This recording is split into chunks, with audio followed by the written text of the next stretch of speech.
Episode 251, Small Gardens. This is the Change Underground for the 5th of April 2021. I'm your host, John Moore. Decarbonise the air, recarbonise the soil. Small really is beautiful. And in some ways, this episode is a return to first principles and my own beginnings.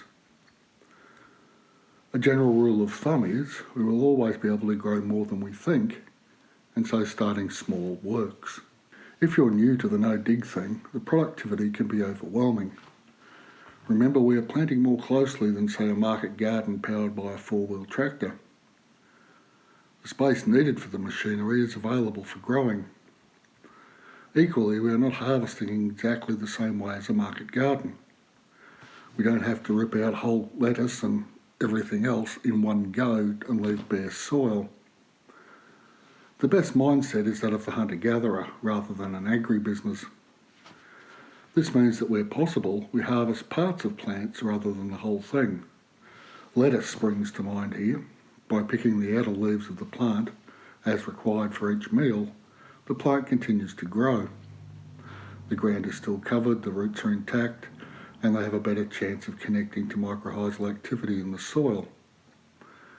Even when some plants have started to bolt and run to seed, I've cut out the stem from the centre with the potential to create seed, and the outer leaves continue to produce. I've done this with lettuce, silver beet and parsley, and I do not find the outer leaves turn bitter as suggested in nearly every gardening book I've read. I had a silver beet planting of 5 plants that lasted productively for 18 months, and then we moved house, so I had to pull them out.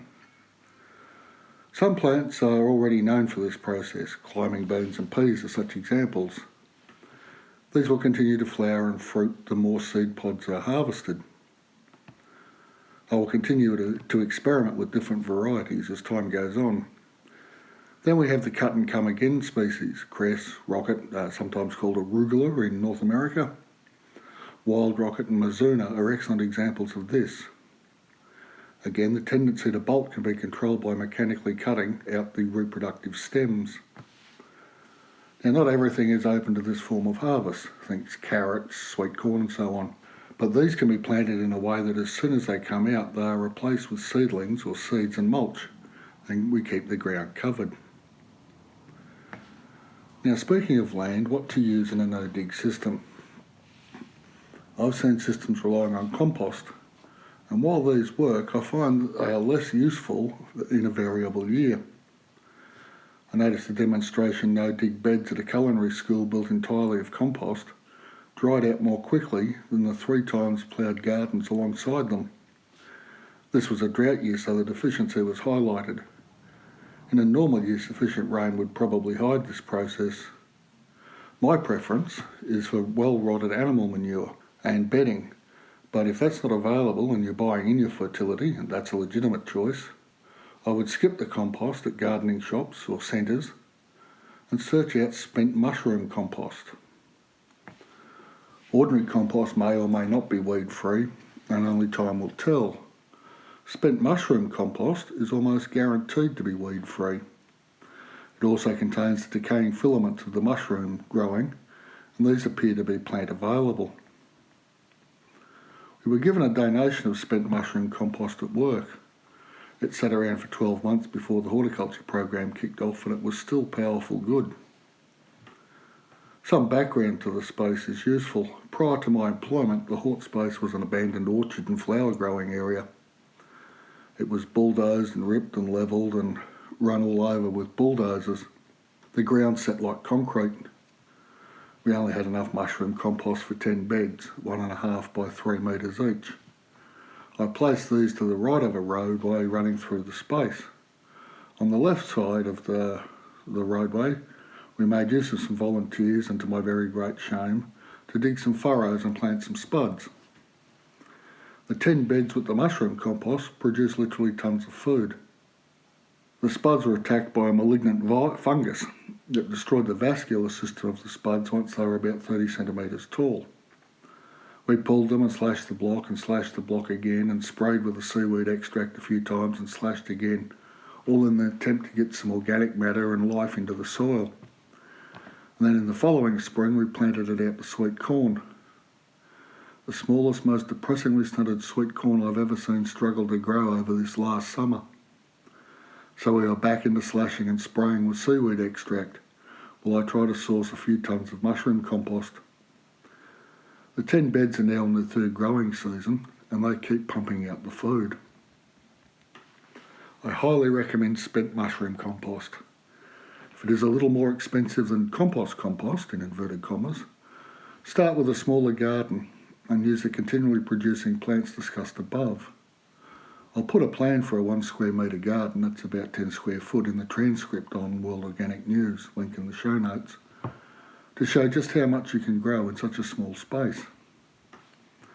This little garden can be used as a template to expand your growing space by adding more of these as you become comfortable with the process. A change from digging to not digging, when the digging has been working for years, can feel like a gamble. So I'll pop a link in the show notes to a short video entitled Why No Dig Gardening that might be of interest to you. I've noticed that messing with the soil is like an addiction. Even in no-dig systems, the Broad Fork springs to mind. And on the larger no-dig setups I've observed, the idea of continuing to work in inverted commas the soil just cannot be dropped. The argument is that the soil becomes compacted and the Broad Fork opens the soil. The soil is not turned with this tool, but the mycorrhizal filaments are continually being broken up. This points to another advantage of starting small. The temptation to use tools to help the soil is avoided. The processes involved in no-dig lead to better soil conditions by using the systems evolved over billions of years. Many climate variations that do not require the input of Homo sapiens, which can be a little surprising and very liberating. Start small, learn to trust the ways of nature, harvest the surplus. Simples. If you'd like to dig a bit deeper into the no-dig method, pun intended, and help out others at the same time, the Change Underground Academy is partnered with the Bubugo Conservation Trust in Uganda. There's a link in the show notes.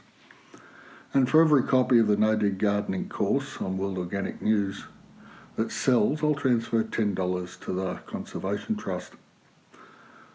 Further, for every coffee someone buys me on the Buy Me a Coffee link at the same site, I'll transfer 10% of that to the Trust. The aim is to raise about $2,500 a year, and these monies will be applied to the demonstration farm and its outreach work that the Conservation Trust carries on. There are links to both of these ways to support the Trust in the show notes, and to do the work we need to do to decarbonise the air and recarbonise the soil. Thank you all for listening, and I'll be back next week.